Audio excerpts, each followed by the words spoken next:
What is up? Welcome back to the SuperCoach Experience podcast. I'm your host, Brandon Savage, the coach of the Xavier Turbos.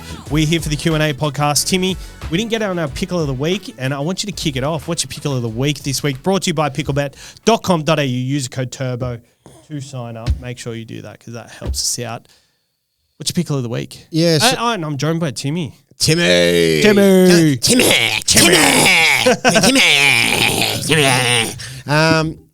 Pick of the week is I've got one trade left, and I've been always big on you've got to have at least one trade for an absolute emergency for the coming rounds, and there's always something where the final round a couple of teams get the opportunity usually to rest a few players, and then all of a sudden you've got only one second rower to play that week, and you're missing two players in second row, and maybe you now don't also have a hooker and you're fielding 15 players, and that's a real chance for you in that final round to have your genuine rank of where you feel like you should have sat completely diminish. Like I've been all sitting around the 1,700 mark, and all of a sudden that goes that badly for me in the final round. I drop off to like 4,000 or 4,500th and doesn't feel like a genuine reflection of where I should be. So cautious in wanting to sort of protect that as well and not have too much carnage in the back end, but there's only so much you can deal with one trade as well. My problem this week is, there's a lot of players that have been sort of falling week after week. I'm kind of tempted in, with Garrett going down, I'm a little bit thin in centre wing. I mean, I've got 5 players now. Karapani's one of them, so I'd have to consider playing Karapani. But I mean, I could. Yeah, I mean, there's only... It's a fair play. These are my centre wings. Lomax, Brimson, Kiraz, Karapani and Mortalo. It's not a finishing 4. It's not what you imagine. Yeah, Lomax and Kiraz on paper got great names for it. Kiraz is trending off a bit, and Brimson, not that great. Mortalo's going all right, has an okay draw, but Karapani, yeah. So I feel like maybe I could do something there, and I could justify it more. I've got Brimson. Only a couple of weeks ago I bought Jaden Campbell in 5'8". If I still had Brimson in 5'8", and then I sold Garrick this week to Adam Dewey, I'd be able to interchange Adam Dewey from centre wing and 5'8", and be able to give myself an extra centre wing where I need to. Well, that gives you more depth at the same time then. It would have, but that's no longer the scenario for me because I moved, had Brimson at 5'8" all year and only just moved into centre wing to bring Jaden Campbell into my side over the last couple of weeks. Hasn't gone that too great. So that's disappointing. So I'm looking at that going, do I want to attack on a player like, I do think Dewey could go well, not 150 plus sort of scores like those real big ones, but I think he's got hundreds, 90s in him. Maybe a couple 50s, if he doesn't get the attack. But then I look at a player like Watson who's just getting named to come off the bench and go, do I just deal with this? Like, do I sell like a Geimer, move Watson to second row and just have Harry there? Because at the moment I'm potentially costing myself, 50 points every week. Like even if the weeks that Harry goes, the weeks that Connor goes okay and scores a 50 still, it seems like Harry scores 100. Because he's got the opportunity to, he's got more minutes. And if Harry goes shit and only scores a 60 or 70 or something, then, Watson last week, he's got a 22, and Harry didn't score shit last week. He scored bloody 83 or something with that try right at the end. Was that a stinger for you? Oh, it stung so much. I'm a Penrith fan. You've knocked us out of the bottom 4, Bottom 4? The top 4, I should say, yeah. And just, obviously not owning Harry and how much points it's cost me going with Watson there. So, yeah, really hurt, especially knowing that Watson keeps getting put to the bench. So I kind of think, I don't know, maybe I could get more points out of just covering that weakness in my side because it doesn't allow a genuine dropout to happen. Like if Watson does just score 22 or 30 each week, it doesn't allow a genuine dropout who has underperformed or got injured. Yeah, I'm a bit worried about it. I don't mind it. I thought you were going to trade Connor Watson, Tarragran, and I was like, I don't know. But the fact that you're selling a Charlie Geimer who it kind of avoids like an AE as well at this point in time because it seems like Geimer has trended downwards. He's coming off the bench now with Kelmers in the side. I actually don't mind that play at all. Like I think you've got to weigh up what you think Dewey's going to get. Like Dewey's going to get as a non-playing player. I'm not smart enough for some of that mass, hey, that like it's just I know you just get the calculator out, but it's a bit too hypothetical. But And what do you expect Gary Dewey to get over the last 3 weeks? Like, does he get? I don't know. Average 80? I often give him too much. I'm not as realistic as, he's probably going to average what 65 is a fair 60, but I'm kind of hoping he could average. It's only 3 games, so it's a smaller sample size. He only needs to have that one decent 100 score and then a 50, and he's sort of at that 75-ish. You know what I mean? Yeah. So and then chuck that third score in. Just So I'm hoping for 2 scores closer to 100, more so than 2 scores closer to 50. Does that make sense? I reckon 2 scores closer to 100 and then maybe 1 score closer to a 50. That's what I'm hoping for. So like a 90, a 80 and a 55. Well, I think the fact that you'd be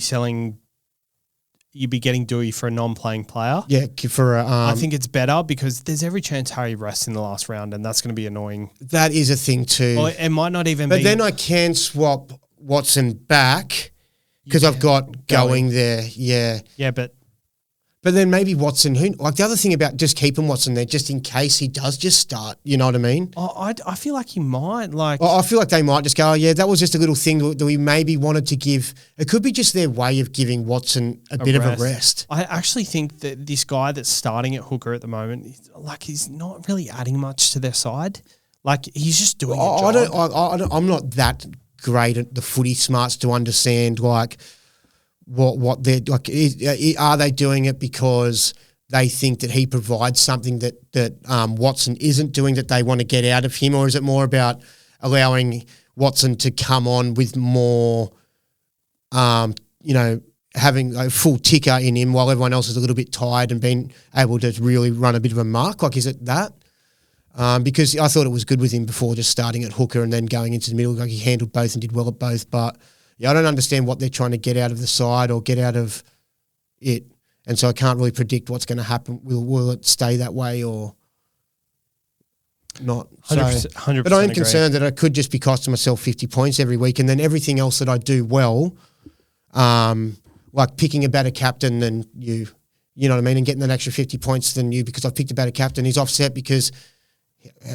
So it's like I kind of want to just nullify that, so then everything else I'm doing well can actually take advantage of that. I think there's much more upside in the centre wing and other positions. And just hoping that Watson goes a bit better and Harry doesn't go as good. I think so. I think that's where I'm leaning to. Yeah. 100%. Sorry to chew everyone's ear off with that at the start of that's all right. At least it's SuperCoach relevant. Some of these things, sometimes you can get on these sorts of shows and just start talking about fucking Macca's cheeseburger things for 20 minutes. It's not that relevant. So we're talking about Super. Zim Vader has the first question. At the start of the year, the biggest talking point was Yongi or not to Yongi. In hindsight, what was the right answer? I don't think neither way. I think you probably could have gone a better route than either of those.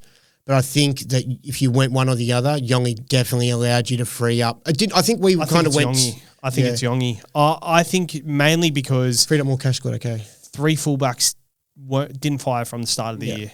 And that's where we wanted the difference to be, and it wasn't there. Interesting thing is that does not necessarily mean that next year, let's learn from last year. It doesn't mean necessarily, the way to go is 1 cheapie and 2 guns. 100%. 3 guns next year might be the way to go. It might just land. Exactly. So you can't just copy and paste, because it happened last year. I think every year's a little bit different. I learned a lot from my starting side. I went way too conservative, and Yongi would have made me be more attacking. Like, I was attacking that fullback slot. You're attacking and that hard slot at that only. And because that didn't work out, it worked out fully. It really set me back. Blake89, best 3 tips to convince my wife on letting me go to Vegas next year to watch the Dragons.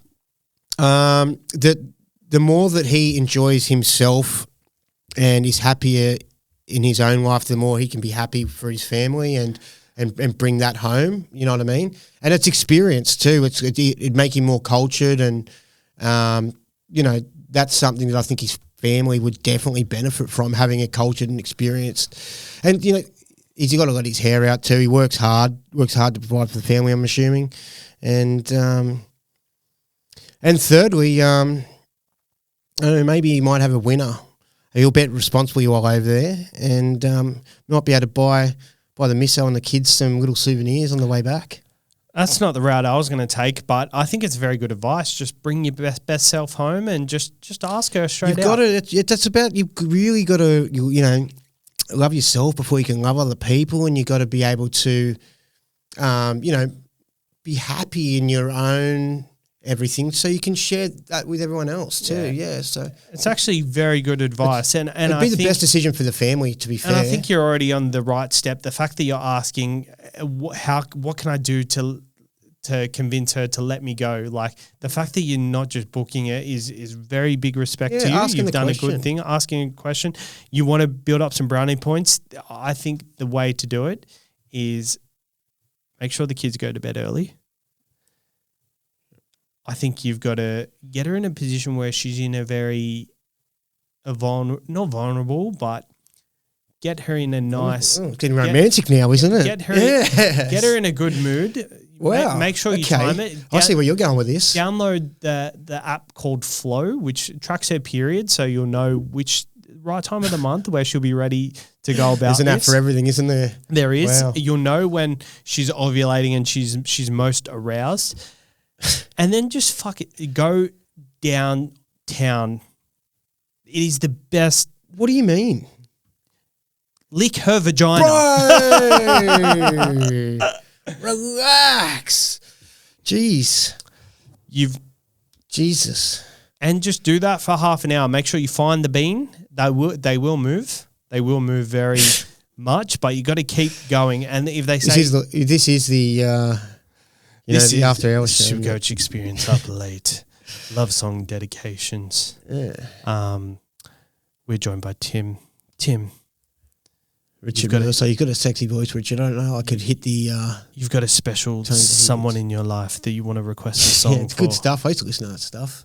So did I. I remember Triple M, Richard Mercer. Every time we'd go out on a Saturday, my dad great. would be It was listening funny. to It was funny. It was good fun. Like people were like, yeah, okay, Richard. I've met this girl called Cynthia, and she's just the one for me. I love her, and every time I play this song, I just feel really romantic. I'd love to just dedicate it to her right now. It's like, oh, it's so good. I can't do his voice though. Calling up the love song dedication line, is that play on or loser? No, it's beautiful. I don't know. I think it's beautiful. It depends. Like if you're chasing, there's no losers when it if comes you're to chasing love, someone that doesn't want you, then it is yuck. We got George on WhatsApp. Haas or Young for McInnes? Good question. Haas. I think Haas is scored 99 on the weekend and no attacking stats. Like he's back to his form at the start of the season. Yeah, it might not seem as attacking, but Young has Penrith Panthers this week. I'd go with him for security, for safety. Yep. I think maybe just a little bit more confident in it, but not by much. And it'll maybe depend too where you've got more depth and whether because not everyone's got the jewels to be able to swap players about. Cool. All right. Thank you for coming on the podcast, Timmy. It was great to have a chat with you. That's all I have. We're ready to go. No wuckers, mate. No wuckers.